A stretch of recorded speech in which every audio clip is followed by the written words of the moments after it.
కానీ మనమే చేస్తామంటే వాక్యాన్ని చెప్పేసరికి నా కోసం చెప్పేది, నీకోసం చెప్తాను, నాకేం పని, నీకోసం చెప్తాను చెప్పిన నా 7-8 వారాలు సరిపడగా వాక్యం ఇది అంత రాసుకున్నాను. ఈ మధ్యలో ఒక్కొక్క వారం మాట్లాడుతూ ఉన్నప్పుడు ముందే నీకు నేను రాసుకున్నాను. ఎప్పుడో జరగబోయే సంగతులు ఈ రోజు నాకు తెలుస్తాయి, తెలియదు కదా. కానీ పరిశుద్ధాత్మ రాయించమని రాసుకున్నాను. ఇన్ని పేపర్లు ఎన్ని నీళ్ళు ఉంటాయి కాదు కదా. నువ్వు అడుగుతావు, ఆనాడు ఇశ్రాయేలు అడగలేదు, అయ్యా నీ వాక్యం నా కోసం వచ్చిందని ఉదయంలో నరకబడ్డారు అన్నమాట. నరకబడి నరికితే వస్తుందమ్మా, నరికితే వస్తుంది చెప్ప రక్తం వచ్చేది కదా. ఉదయంలో నరకబడితే రక్తం వచ్చింది. చాలాసార్లు చెప్పింది, ఏ రక్తం అది? ఉదయం ఇక్కడ నరికితే ఇక్కడ రాదు రక్తం, ఇక్కడ నరికితే ఇక్కడ రాదు రక్తం. ఎక్కడ వస్తుంది? కళ్ళలో వస్తుంది. ఆ రక్తం ఎలా ఉంటుందంటే తెల్లగా ఉంటుంది, టేస్ట్కి ఉపయోగపడతాయి.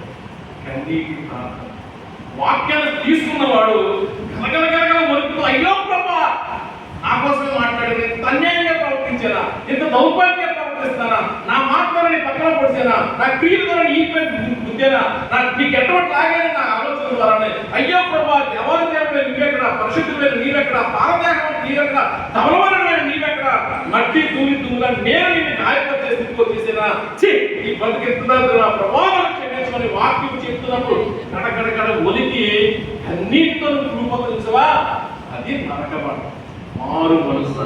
దేవుడికి ఆ అనుభవానికి వచ్చినప్పుడు వెంటనే అనుభవం తీసుకొచ్చి దేవుడు ఏంటంటే ఇది క్రీస్తులో అప్పివేడారు.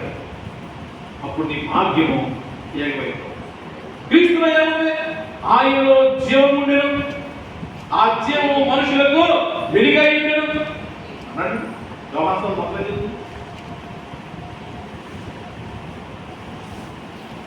ఆది యందు వాక్యం ఉండెను అన్నాడు.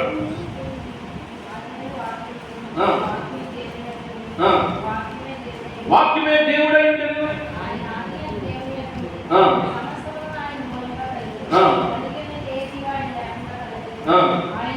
ఆయనలో జీవం ఉండెను.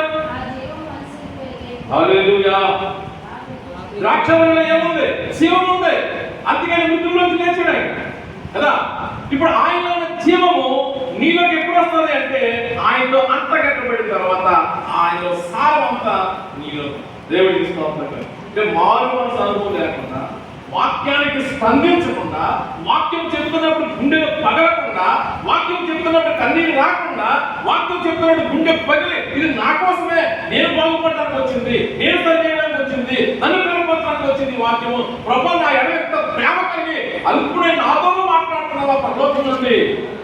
లోకంలో ఎవరు లేరు నువ్వు మాట్లాడడానికి. నువ్వు మాట్లాడితే ఆకాశం ఆర్పిస్తుంది కదా, నువ్వు మాట్లాడితే భూమి ఆర్పిస్తుంది కదా, నువ్వు మాట్లాడితే రాజులు నీ మాటలు నవ్వుతారు కదా, నువ్వు మాట్లాడితే పండితులు కూడా నీ మాటలు చెల్లిస్తారు కదా.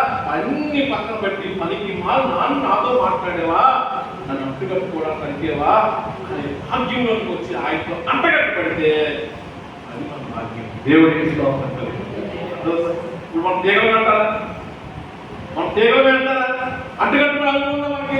ఎప్పుడో హృదయం నరకబడిందా? నరకబడిన హృదయం పెట్టి కన్నీరు కాచావా? కన్నీరు కాచి మారు మనసు అనుభవంలోకి వచ్చావా?